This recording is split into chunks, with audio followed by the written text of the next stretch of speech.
नमस्कार, रण क्षेत्र देख रहे हैं आप। आपके साथ मैं हूं लावनी विनीत। रण क्षेत्र में आज हम बात करने वाले हैं उस मुद्दे की जिसकी चर्चा इस वक्त चुनावी सरगर्मी को और ज्यादा बढ़ा रही है। प्रधानमंत्री नरेंद्र मोदी ने राजस्थान की रैली में एक बार फिर से पूर्व प्रधानमंत्री डॉक्टर मनमोहन सिंह के उस बयान का जिक्र कर डाला जहां पर उन्होंने स्पष्ट रूप से कहा था कि देश के संसाधनों पर पहला अधिकार मुसलमानों का है।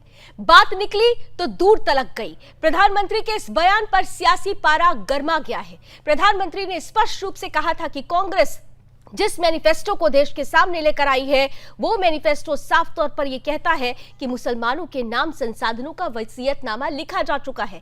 ऐसे में प्रधानमंत्री नरेंद्र मोदी के इस बयान को लेकर पूरी की पूरी कांग्रेस ब्रिगेड तिलमिला गई है। पूछा जा रहा है कि आखिर क्या ये मान लिया जाए कि पहले चरण के चुनाव के नतीजे अभी तक तो नहीं आए हैं, लेकिन हवा का रुख ये कह रहा है कि भारतीय जनता पार्टी के लिए इस बार तस्वीर अच्छी नहीं आने वाली है और इसलिए ये बौखलाहट है, ये घबराहट है और इसीलिए ऐसी बयान दिए जा रहे हैं। इन सब के बीच कांग्रेस के राष्ट्रीय अध्यक्ष मल्लिकार्जुन खड़गे ने भी अब प्रधानमंत्री से समय मांग लिया है और कहा है कि वो समय दें ताकि स्पष्ट रूप से कांग्रेस के मैनिफेस्टो को सामने रखा जाए, प्रधानमंत्री देश को ना भटकाएं। इस तरीके से जो बयानबाजी चल रही है, इन बयानों को लेकर आज बयान तीर भी दिन भर जारी रहे, हर तरफ से वार प्रतिवार होता रहा, लेकिन सवाल एक बार फिर से खड़ा हो चुका है कि क्या इस बार भी चुनावी सरगर्मी में भारतीय जनता पार्टी अपने सनातन के मुद्दे को लेकर ही आगे बढ़ रही है और क्या वाकई पूर्व प्रधानमंत्री डॉक्टर मनमोहन सिंह ने जिन बातों को कहा था उन बातों का आधार कांग्रेस के मैनिफेस्टो में नजर आता है। यह सब कुछ होगा चर्चा का विषय। हमारे साथ जुड़ेंगे कुछ ही देर में कुछ खास मेहमान, कराऊंगी उनसे आपका परिचय, लेकिन सबसे पहले आइए आपको सुना देते हैं प्रधानमंत्री नरेंद्र मोदी का वो बयान जो उन्होंने राजस्थान के बांसवाड़ा की चुनावी रैली में कहा और जो कुछ उसके बाद हुआ वो भी आपके सामने रखेंगे। पहले प्रधानमंत्री को सुनते हैं। पहले जब उनकी सरकार थी उन्होंने कहा था कि देश की संपत्ति पर पहला अधिकार मुसलमानों का है। इसका मतलब ये संपत्ति इकट्ठी करके किसको बांटेंगे? जिनके ज्यादा बच्चे हैं उनको बांटेंगे। घुसपैठियों को बांटेंगे। क्या आपकी मेहनत की कमाई का पैसा घुसपैठियों को दिया जाएगा? आपको मंजूर है? ये कांग्रेस का मैनिफेस्टो कह रहा है कि वो माताओं बहनों का सोने का हिसाब करेंगे, उसकी जड़ती करेंगे, जानकारी लेंगे और फिर उस संपत्ति को बांट देंगे और उनको बांटेंगे जिनको मनमोहन सिंह जी की सरकार ने कहा था कि संपत्ति पर पहला अधिकार मुसलमानों का है। भाइयों बहनों, ये अर्बन नक्सल की सोच, मेरी माताओं बहनों, ये आपका मंगलसूत्र भी बचने नहीं देंगे, यहां तक जाएंगे मैं कहने आया। तो प्रधानमंत्री नरेंद्र मोदी ने 18 सालों के बाद एक बार फिर से उस बयान को दोहरा दिया है जिसे पूर्व प्रधानमंत्री डॉक्टर मनमोहन सिंह ने 9 दिसंबर 2006 को देश के सामने रखा था। साफ तौर पर 11वीं पंचवर्षीय योजना पर चर्चा हो रही थी और उस दौरान जब डॉक्टर मनमोहन सिंह ने संसाधनों पर पहला हक मुसलमानों का इस बात की चर्चा की तो उस वक्त भी यह राजनीति का मुद्दा बना था। बकायदा पीएमओ को 10 दिसंबर को इसे लेकर स्पष्टीकरण तक देना पड़ा था, लेकिन 18 सालों के बाद एक बार फिर से वो बयान अगर चुनावी सरगर्मी को बढ़ा रहा है तो इसका कितना बड़ा असर होगा ये देखना आगे आने वाले चरणों में बहुत दिलचस्प होने वाला है। हम आपको वो बयान भी एक बार फिर से सुना देते हैं, वो बातें भी एक बार फिर से सुना देते हैं जो डॉक्टर मनमोहन सिंह ने 9 दिसंबर 2006 को राष्ट्रीय विकास परिषद में 11वीं पंचवर्षीय योजना की चर्चा के दौरान कही थी। We will have to devise innovative plans to ensure that minorities, particularly the Muslim minority, are empowered to share equitably in the fruits of development. They must have the first claim on our resources. Particularly Muslim, जैसे ही प्रधानमंत्री ने, पूर्व प्रधानमंत्री doctor Manmohan Singh ने यह शब्द इस्तेमाल किया, इसके बाद से ही चर्चाओं का दौर शुरू हो गया। वो चर्चा तब भी थी और 18 सालों के बाद भी वो चर्चा शुरू हो चुकी है क्योंकि इस बार बात वर्तमान प्रधानमंत्री नरेंद्र मोदी ने कही है, और वो भी ऐसे समय में कही है जब देश में चुनावी माहौल है, जब देश 102 सीटों पर अपना जो नतीजा है उसे दर्ज करा चुका है। 4 जून के लिए नतीजे का इंतजार करना है, लेकिन उनका मन जो है वो दर्ज करा चुका है। 6 चरणों पर इसका क्या प्रभाव होगा, किस तरीके से बयानों के तीर जारी हैं, इस पर भी हम आपको आगे की तस्वीर स्पष्ट करें उससे पहले मुझे यहां पर एक छोटा सा ब्रेक लेना पड़ेगा। कहीं मत जाइएगा, बने रहिए रणक्षेत्र के साथ।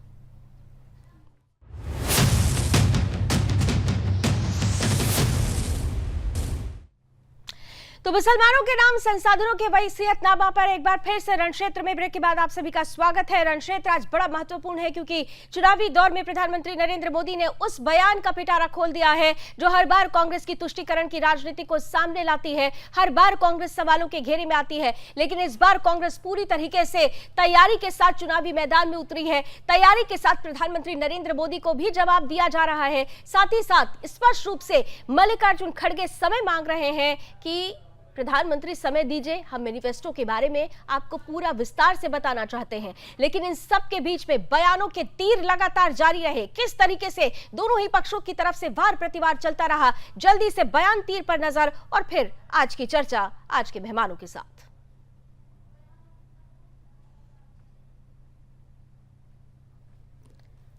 मैं आज आपको कहने आया, अभी कांग्रेस पार्टी को मिर्ची लगी। मोदी जी ने उनके घोषणा पत्र में से सबकी संपत्ति का सर्वे करने का कहा। मोदी जी ने कल कहा क्यों करना है इस सर्वे को। कांग्रेस पार्टी पूरी नरेंद्र मोदी पर सवाल उठा रही है। मैं आज कांग्रेस पार्टी को पूछना चाहता हूं, आपके घोषणा पत्र में सर्वे की बात है या नहीं है। देखिए, प्रधानमंत्री जो कुछ कह रहे हैं या तो वो बगैर सोचे समझे बोलते हैं और या फिर वो जानबूझ के देश के अंदर नफरत फैलाते हैं। उन्होंने कहा है कि कांग्रेस का मैनिफेस्टो है वो लोगों की जायदाद लेके मुसलमानों में बांट देगा, औरतों के जेवरात ले लेगा। मुझे ताज्जुब होता है, देश का प्रधानमंत्री ये जबान कैसे बोल सकता है। राहुल बाबा देश के नाम में स्पष्ट करे। और मनमोहन सिंह, आपके प्रधानमंत्री ने कहा था संसाधन पर पहला अधिकार माइनॉरिटी का है, आदिवासी दलित का नहीं है, आदिवासी दलित का नहीं। भाई और बहनों, देश भर के मठ मंदिर और सबकी संपत्ति पर जो नजर है वो पैसा कहां जाना वाला है। मनमोहन सिंह को याद करो, उन्होंने कहा पैसा पर, रेवेन्यू पर, संसाधन पर सबसे पहला अधिकार माइनॉरिटी। भारत के प्रधानमंत्री जी अपने पद की गरिमा भूलकर देश में जो बोल जाते हैं चुनाव के लिए, वो भारत के पूर्व प्रधानमंत्रियों का अपमान है, उस पद की गरिमा का अपमान है, संविधान का अपमान है। मेरी चुनौती है, स्वीकार करें प्रधानमंत्री, हमारे घोषणा पत्र में वो पृष्ठ दिखा दें, पेज दिखा दें वो लाइन जहां हमने कहा है सबसे इकट्ठा करके मुसलमानों में बांटें। पकड़ ली है। एक बार फिर से केंद्रीय गृह मंत्री अमित शाह भी गरजते हुए उसी बात को दोहराते हुए नजर आए हैं। अब बात निकली है तो कितनी दूर तक जाएगी, आइए चर्चा की शुरुआत करते हैं। हमारे साथ आज के जो खास अतिथि हैं, अब कराती हूं उनसे आपका परिचय। स्वागत करते हैं। हमारे साथ आज जुड़ रहे हैं देश के जाने माने पॉलिटिकल एक्सपर्ट हैं, राइट विंग थिंक टैंकर माने जाते हैं, डॉक्टर SK दत्ता जी, बहुत बहुत स्वागत। भारतीय जनता पार्टी का पक्ष रखने के लिए हमारे साथ जुड़ चुके हैं शुभेंद्र शेखर अवस्थी जी, बहुत स्वागत। और साथ ही साथ कांग्रेस का पक्ष रखने के लिए हमारे साथ आज रणक्षेत्र में मेरे साथ पहली बार जुड़ रहे हैं संतोष त्यागी जी, बहुत बहुत स्वागत है। मैं सबसे पहले जल्दी आप तीनों का पहला कमेंट 1 मिनट में लेना चाहूंगी। शुभेंदु जी, आपसे शुरुआत करते हैं क्योंकि बात निकल रही है तो दूर तलक इसलिए जा रही है क्योंकि पहले चरण का चुनाव संपन्न हो चुका है और विपक्ष ये कह रहा है कि आप लोगों को पता है कि इस बार क्या होने वाला है, इसलिए ये घबराहट है, बौखलाहट है। विपक्ष को भी मालूम है कि हम 400 पार जाने वाले हैं, इसलिए घबराहट तो उनको हो सकती है। आज कहीं पर भी, भारत में कहीं पर भी ये डिस्कशन तो हो सकता है कि 400 आएगी या 390 आएगी या 410 आएगी, पर ये डिस्कशन कहीं नहीं है कि सरकार किसकी आएगी। तो संतोष त्यागी जी और सभी जो लोग इस डिबेट को सुन रहे हैं, लावनी, विनीत जी की, सुदर्शन टीवी की दर्शकों को मेरा नमस्कार। और मैं ये कहना चाहता हूं कि हम 400 पार लगातार कह रहे हैं और इसको करके भी दिखाएंगे। अब दूसरी बात, मोदी जी के बात पर इनको बड़ी मिर्ची लग गई। 70 सालों में आपने एक तुष्टीकरण का एक बहुत बड़ा काम किया।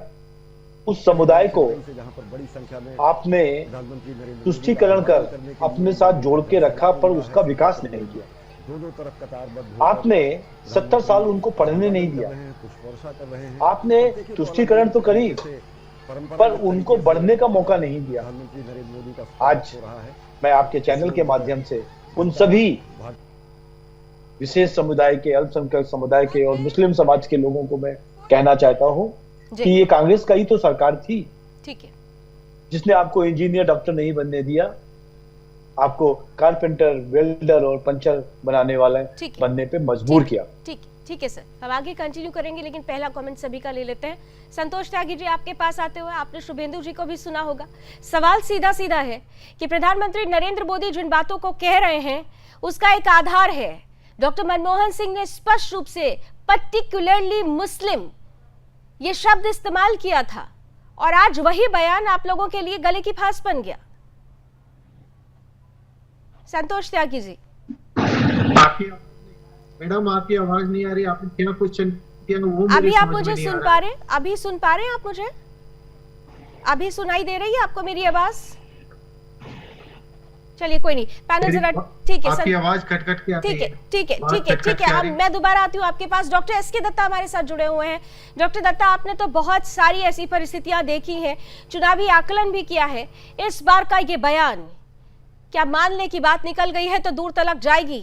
इस बार फिर से क्या प्रधानमंत्री नरेंद्र मोदी का ये बयान बीजेपी के कोर वोट को सेट कर रहा है? सबसे पहले आप सबको नमस्कार और जय श्री राम। बात यहाँ पे ये आती है कि किसने क्या कहा और किस विपक्ष में कहा, वो महत्वपूर्ण तो जरूर, पर उसके साथ साथ महत्वपूर्ण ये भी है कि आपकी मानसिकता क्या है उस बात को कहने से पहले या फिर उस बात के पीछे।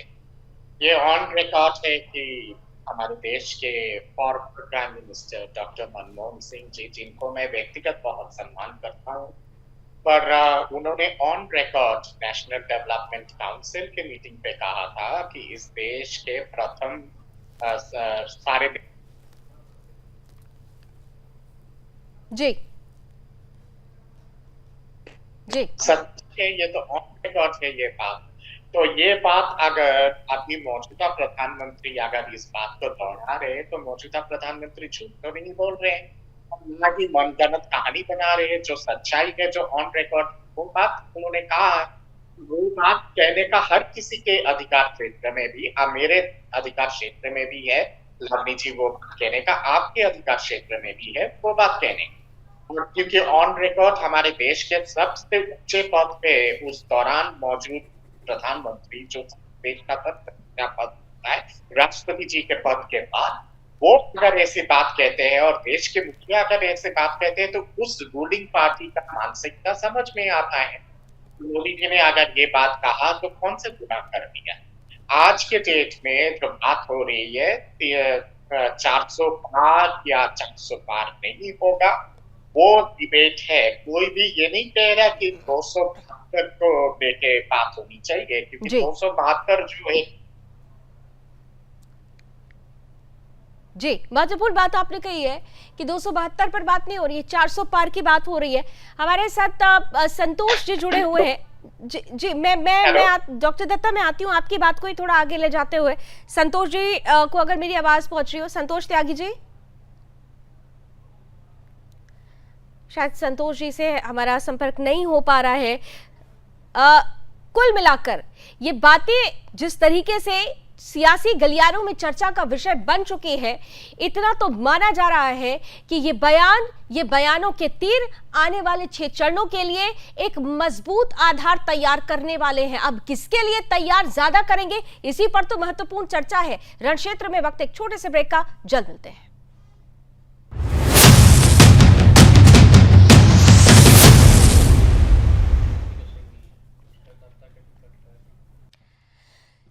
तो वसीयतनामे की बात एक बार फिर से निकल पड़ी। हम वसीयतनामा इसलिए कह रहे हैं क्योंकि पूर्व प्रधानमंत्री डॉक्टर मनमोहन सिंह अगर ये कहते हैं कि संसाधनों पर पहला अधिकार अल्पसंख्यकों पर्टिकुलरली मुसलमानों का अगर है, तो विशेष रूप से मुसलमानों का है, तो निश्चित रूप से कांग्रेस की सोच क्या रही है, सोच क्या है, इसे लेकर कई प्रश्न खड़े होते हैं। मैनिफेस्टो को लेकर भी भारतीय जनता पार्टी पूरी तरह से हमलावर थी। अब प्रधानमंत्री नरेंद्र मोदी ने एक बार फिर से उसी बयान को दोहराकर कांग्रेस के मैनिफेस्टो पर बड़ा सवाल खड़ा किया है। सवाल यह भी है कि प्रधानमंत्री नरेंद्र मोदी ने ऐसे समय में जब चुनावी माहौल देश में गरमाया हो, ऐसे समय में यह बयान दिया है, तो क्या इसका एक बड़ा असर आने वाले चरणों पर पड़ेगा? बयानों के तीर हम आपको फिर से सुनवाते हैं। बयानों के तीर में खास तौर से कपिल सिब्बल इसे लेकर क्या कुछ कहते हैं, आइए जरा जल्दी से सुन लेते हैं, फिर चलते हैं शुभेंदु जी के पास। और हम कहते हैं संसाधन पर पहला अधिकार देश के गरीब का है, आदिवासी का है, दलित का है, पिछड़ा समाज। अभी हाल ही में कल की ही बात है कि प्रधानमंत्री ने एक ऐसा भाषण दिया जिससे लगता है कि पहली चरण के जो मतदान हैं उनके पक्ष में नहीं जा रहा।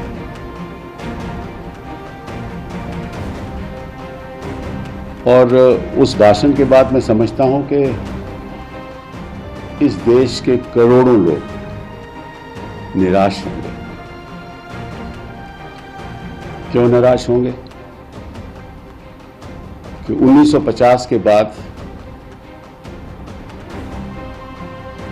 शायद ही ऐसा बयान किसी प्रधानमंत्री ने दिया होगा।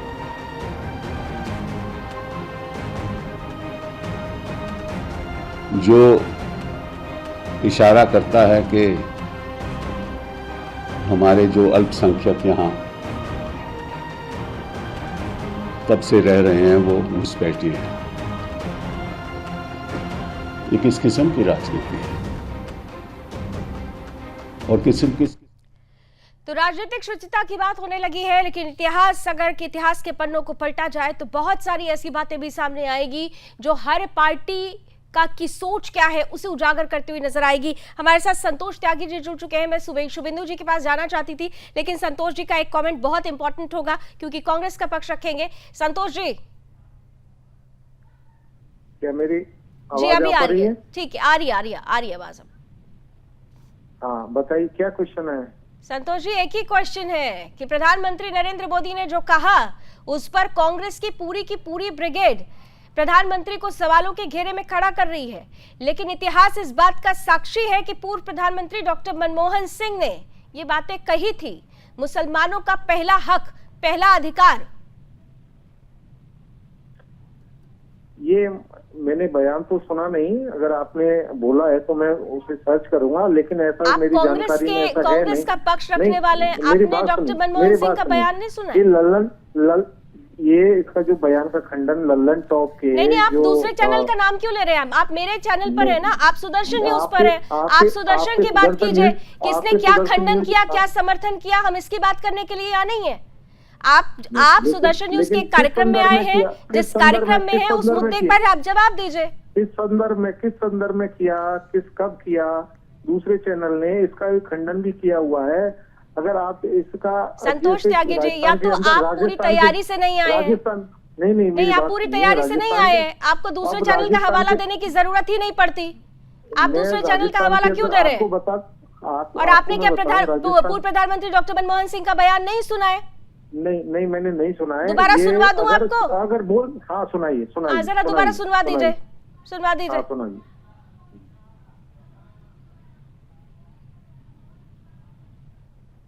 डॉक्टर मनमोहन सिंह का बयान जरा जल्दी से सुनाइए।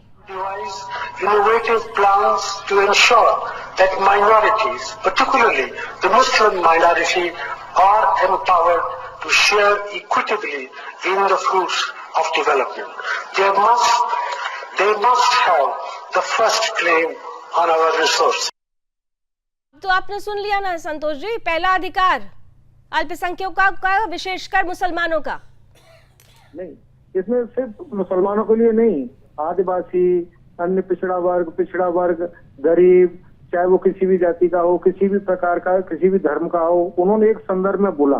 अगर अब प्रधानमंत्री जी को आज 10 या 12 साल बाद ये जरूरत पड़ रही है तो कहीं ना कहीं वो बौखला रहे हैं, कहीं ना कहीं उनको हार की सुगवाट पहले से नजर आ रही है। राजस्थान में डबल डिजिट में जब कांग्रेस की सीटें आने वाली हैं, उनको आभास हुआ है, उनके सर्वे में कई चैनल्स, कई संस्थाएं हैं जो बता रही हैं कि कम से कम डबल डिजिट में राजस्थान के अंदर कांग्रेस की सीटें आ रही हैं। तो उनको ये 12 साल पुराने या 14 साल पुराने किसी भी बयान को जबरदस्ती एक हिंदू मुस्लिम को करने का एक प्रयास कर रहे हैं। ये प्रधानमंत्री जी को शोभा नहीं देता।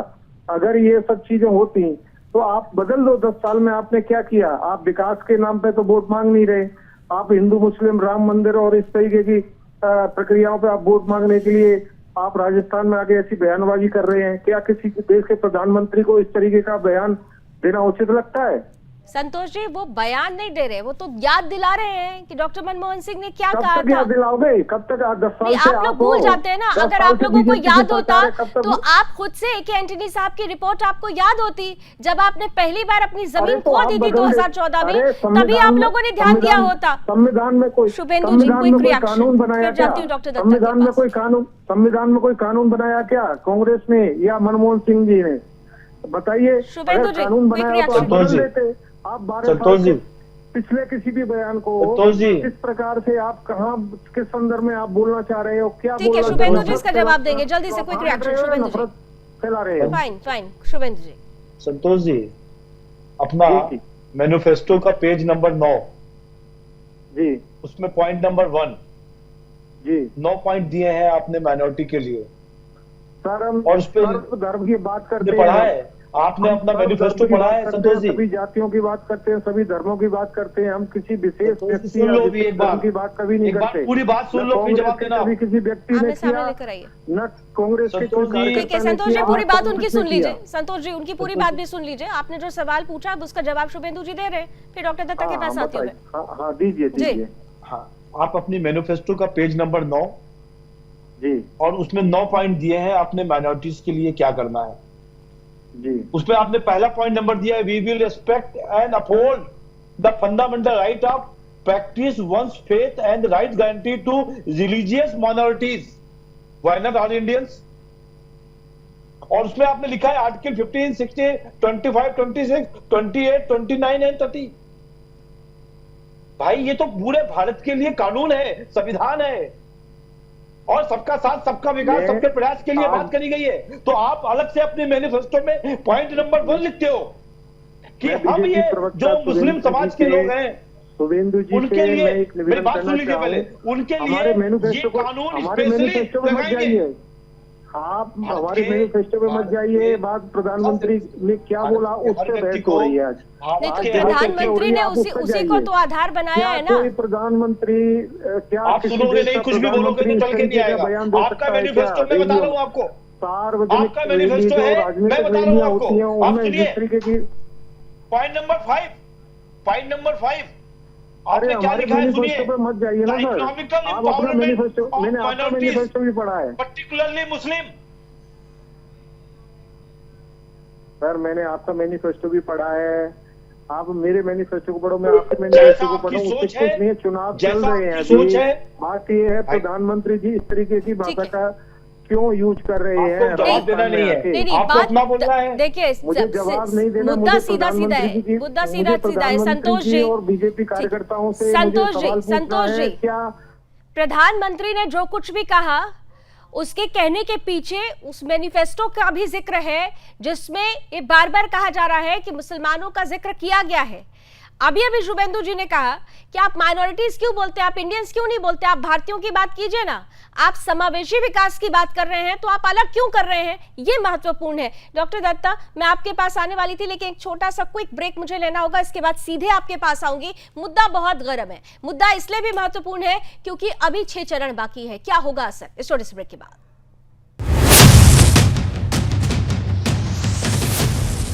तुरंत क्षेत्र में बात हो रही है प्रधानमंत्री के उस बयान की जिसमें एक बार फिर से कांग्रेस गिरती हुई नजर आ रही है। सीधे डॉक्टर दत्ता के पास चलते हुए, पॉलिटिकल एनालिस्ट भी हैं, वरिष्ठ पत्रकार भी हैं। खास तौर से जब हम इस मसले की बात करते हैं डॉक्टर दत्ता, तो महत्वपूर्ण ये हो जाता है कि आने वाले 6 चरण, क्या इसका एक बड़ा इंपैक्ट देखने को मिलेगा? क्या ये मान लिया जाए कि कांग्रेस ब्रिगेड, विपक्षी गठबंधन इंडिया ब्लॉक जो कह रहा है कि भारतीय जनता पार्टी के लिए इस बार स्टेटस बहुत अच्छा नहीं दिखाई देगा, उन्होंने इसलिए हिंदू मुसलमान शुरू कर दिया, या फिर यह मान लिया जाए कि कांग्रेस के लिए वो सच्चाई गले की फांस बन गई जिसे प्रधानमंत्री नरेंद्र मोदी ने उनके सामने अपने बयान के माध्यम से रख दिया? बेशक, क्योंकि एक एक करके इतने सारे ऐतिहासिक सच्चाई को माननीय प्रधानमंत्री जी रख रहे हैं। मैं अगर वक्त होता तो मैं कई सारे ऐसे लंबी लिस्ट बता देता ऐतिहासिक सच्चाई का, नेहरू जी से लेके इंदिरा जी से लेके कब किसने क्या कहा था और किस विपक्ष में क्या बोला था, और खास करके मुसलमानों को लेके। तो उस पर कांग्रेस के किसी भी प्रत्याशी को जवाब देना बहुत मुश्किल हो जाता, किसी और दिन करूंगा उस पर डिबेट। पर ये तो सच्चाई है कि मनमोहन जी ने कहा था ये बात कि देश के राष्ट्रीय संपत्ति पे प्रथम अधिकार मुसलमानों का, ये तो कोई झूठ बात नहीं है। उसको अगर दोहराया जा रहा है, उसको अगर कहा जा रहा है, और उसको अगर लोगों के दिमाग को अगर दोबारा ताज़ा किया जा रहा है ये बात कह के, तो ये मतलब कि आप बता रहे हो लोगों को और लोगों के दिमाग को ताज़ा कर रहे हो, तो ये तो मनमोहन जी ने जो कहा था वो गुनाह नहीं। ये किस तरह की लॉजिक है और किस तरह की आर्ग्यूमेंट है। दूसरी बात यहाँ पे ये भी है कि कांग्रेस के युवराज जी ने, राहुल जी ने हमेशा कहा है कि अगर हम लोग सरकार में आते हैं तो हर व्यक्ति के पास कितना साधन है, कितना प्रॉपर्टी है, उसका समीक्षा करेंगे और उसके बाद जो गरीब लोग, वंचित लोग हैं, उनके बीच में डिस्ट्रीब्यूट कर देंगे। श्रीमान राहुल जी, जो आप कह रहे हो बहुत अच्छी बात कह रहे हो आप, पर उसका समीक्षा आप अपने खुद के घर से कीजिए ना। आपके पास कितना प्रॉपर्टी है, आपके कुंबे के पास कितना प्रॉपर्टी है, रॉबर्ट वड्रा जी के पास कितना प्रॉपर्टी है, प्रियंका वाड्रा जी के पास कितना प्रॉपर्टी है, सोनिया जी के पास कितना प्रॉपर्टी है, वो सारी चीजों का खुलासा करके जनता के बीच में, गरीब जनता के बीच में भी कर दीजिएगा, तब आपकी बात जाहिर लगेगी, आपकी बात सटीक लगेगी। आप, हर कोई जानता है कि आपके पास कितना खजाना है, और देश के अंदर और देश के बाहर, केमन आइलैंड्स पे, स्विस बैंक पे और मॉरिशस पे और वेस्ट इंडीज पे कितना कहाँ पे है, सब जानते हैं। सारी चीजों का खुलासा कीजिए और फिर देश के गरीब जनता के बीच में बांट दीजिए, तब तो आपकी उदारता समझ में आएगी। एक और 2 सेकंड और मुझे दे दीजिएगा लावनी जी।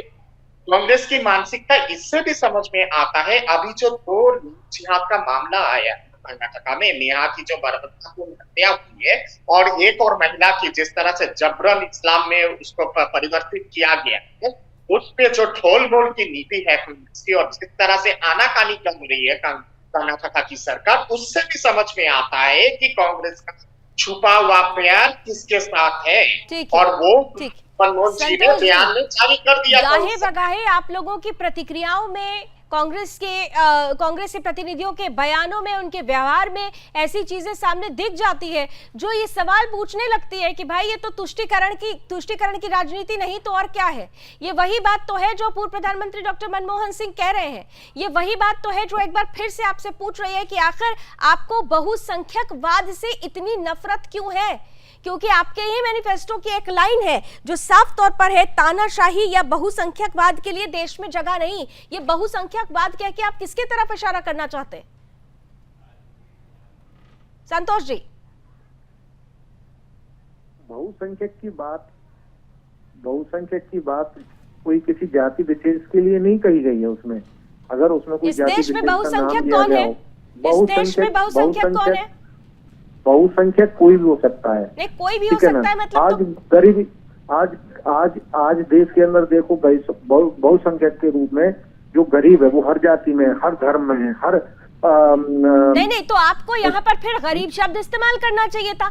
आपने तानाशाही और बहुसंख्यकवाद किससे जोड़ रहे हैं आप? तानाशाही जो आज देश के अंदर जो चल रही है, जिस प्रकार से तानाशाही चल रही है पूरा भारत के अंदर, जिस तरीके से 10 सालों से जो तानाशाही प्रधानमंत्री मोदी जी और अमित शाह जी जिस तरीके से चला रहे हैं, क्या उस तानाशाही को अगर कांग्रेस की सरकार आती है या किसी भी विपक्ष में जो भी गठबंधन के हमारे जो पार्टी हैं, कोई भी प्रधानमंत्री बने, तो जिस तरीके से जिन्होंने तानाशाही विपक्षी पार्टियों को एक एक करके चुन करके उनको जेल भेजने का जो प्रयास कर रहे हैं, और उसमें जिस तरह की नीति कांग्रेस तानाशाही के लिए आप लोगों को थोड़ा सा इतिहास पलट कर देख लेना चाहिए।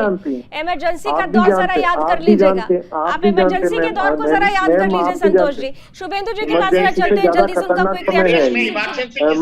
इमरजेंसी से ज्यादा खतरनाक समय है, जिस तरह कोई खुले में आज सांस नहीं ले सकता है, चाहे वो पत्रकार हो, चाहे लेखक हो, चाहे कोई भी एजेंसी हो। आज इलेक्ट्रोल बॉन्ड अरे साहब, इलेक्टोरल बॉन्ड को लेकर प्रधानमंत्री बकायदा सार्वजनिक मंच पर सामने आकर स्पष्ट कर चुके हैं कि कम से कम ट्रांसपेरेंसी तो है। पहले तो पता ही नहीं चलता था कि पैसे कौन दे रहा है। कम से कम यहाँ आप लोग सवाल पूछने लायक तो बन गए, पता तो चल गया कि कहाँ से पैसे आ रहे हैं। इसी ट्रांसपेरेंसी की तो बात कर रहे थे। चलिए शुभेंदु जी जल्दी से। वही तो मैं कह रहा हूँ ना। सुनिए भाई, संतोष जी सुना भी करो थोड़ा सा। आपने कहा कि आप मुस्लिम समाज के लिए उनके लिए पर्सनल लॉ लेके आएंगे और उसकी रक्षा करेंगे। और 1936 में मुस्लिम लीग ने भी यही बात कही कि हम शरीयत के हिसाब से कानून बनाएंगे और बहुसंख्यक का विरोध करेंगे। और आप आज भी वही कह रहे हो। तो क्या गलत कहा हमने?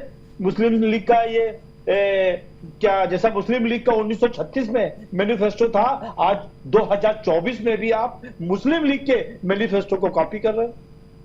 आज जहां पर यूनिफॉर्म यूसीसी की बात कर रहे हैं हम, पूरे देश में एक कानून हो, सभी भारतीय एक हो, जो भारत में रहने वाला व्यक्ति हो वो एक हो। वही ममता बनर्जी कहती है यूसीसी, सीएए, एनपीआर इनको नहीं लागू होने देंगे और कांग्रेस को जवाब नहीं देता। मेरे को दुर्भाग्य लगता है कि 115 साल 150 साल पुरानी जो पार्टी है उसने अपनी राष्ट्रीयता की भावना को खो दिया। वर्तमान बताओ ना, 10 साल का आपने क्या किया? आप जिन मुद्दों पर आए थे, इलेक्ट्रोल बॉन्ड में वो खुलासा हो गया है कि आपने तो वहां पे भी कितने लोगों को ईडी सीबीआई से डरा के कितना पैसा लिया। अब जब कांग्रेस गठबंधन सरकार में आने वाला है तो आपके डर के हमारे प्रधानमंत्री जी किस भाषा का इस्तेमाल कर रहे हैं? कांग्रेस सरकार बनाने वाली ये बात स्पष्ट रूप से समझ में नहीं आती है। कैसे चली क्योंकि आप लोग तो पूरे नंबर्स पर भी चुनावी मैदान में नहीं उतरे। कम से कम आप लोग जब पंक्तियां चुनते हैं तो जरा पंक्तियां बोलते समय ध्यान रखा करिए, नंबर्स भी होते हैं कुछ। जल्दी से डॉक्टर दत्ता, एक बहुत इंपॉर्टेंट प्रश्न इस वक्त सोशल मीडिया में चल रहा है, उसका प्रश्न मैं आपसे चाहती हूँ क्योंकि लोग ये पूछ रहे हैं। ठीक है डॉक्टर दत्ता जल्दी से, लोग ये पूछ रहे हैं कि कांग्रेस दरअसल अपनी मैनिफेस्टो में इसलिए तुष्टीकरण की झलक लेकर आई क्योंकि वो भी जानती है कि गठबंधन में, एक second Santosh ji please, Santosh ji please manifesto को कीजिए संतोष जी का। डॉक्टर दत्ता, क्योंकि लोग ये कह रहे हैं कि कांग्रेस घबरा गई है कि उनका जो मुस्लिम वोट है वो सपा, आरजेडी और दूसरी जो पार्टियां हैं जो मुस्लिम तुष्टीकरण करती आई हैं उनके पास ज्यादा ना जाए, वो वापस लेना चाहती है ताकि वो फिर से राष्ट्रीय पार्टी का जो लेवल है अपने ऊपर ले सके आने वाले समय में। देखिए, जिस तरह का दुर्दशा कांग्रेस पार्टी का हुआ है उनकी कथनी और उनकी नीयत के चलते, अब मुझे तो लग रहा है कि शायद इस चुनाव के बाद कांग्रेस पार्टी एक लोकल पार्टी का दर्जा मिल जाए कांग्रेस पार्टी को और लोकल लेवल पे सीमित हो जाए कांग्रेस पार्टी। जिस हिसाब से कांग्रेस की नीतियां रही है और लगातार जिस तरह का देश के अखंडता को लेकर क्वेश्चन मार्क लगा रहे हैं, फिर सनातन धर्म को लेकर क्वेश्चन मार्क लगा रहे हैं, भगवान राम को लेकर जिस तरह के अश्लील बयानबाजी कांग्रेस के तमाम दिग्गज नेताओं ने किया है, उसके बाद तो यही दर्शाता है। और ये और अब आपने सही कहा कि सपा, टीएमसी और बाकी जितने हैं सबके बीच में एक होड़ सा लगा हुआ है माइनॉरिटी वोट को लेके। उस होड़ में छोटा सा टुकड़ा का हिस्सा कांग्रेस कहीं ना कहीं तलाश रही। चलिए, कुल मिलाकर ये बयान जिस तरीके से सामने आया है, बात निकल गई है तो दूर तलक जाएगी। पहला चरण संपन्न हो चुका है, आगे 6 चरणों पर इसका कितना असर होगा, दोनों ही पार्टियां, दोनों ही प्रवक्ता मैं देख रही हूं मुस्कुरा रहे हैं, दोनों ही लोग, आप लोग आश्वस्त हैं, लेकिन कितना असर होता है 4 जून को मिलेंगे तो पता चलेगा। बहुत बहुत धन्यवाद, आपने हमारे लिए समय निकाला, आप सभी का बहुत बहुत धन्यवाद। कुल मिलाकर राजनीतिक सरगर्मी बढ़ी हुई है, बयान निकल चुका है, बयानों के तीर लगातार जारी है और रण क्षेत्र में जब हम मिलते हैं तो इन्हीं बयानों पर निरंतर क्या आकलन हो रहा है, जनता का मन क्या है, इसे भी समझने का प्रयास करते हैं। हर रोज हमारे साथ 6 बजे रण क्षेत्र में इसलिए जुड़िएगा जरूर, क्योंकि मुद्दा आपकी देश की राजनीति से जुड़ा होता है, आपका यहां पर आना बहुत जरूरी होता है। फिर मिलेंगे कल शाम 6 बजे रण क्षेत्र में। आज बस इतना ही। देश और दुनिया की तमाम खबरों के लिए आप जुड़े रहिए सुदर्शन न्यूज के साथ। जय हिंद।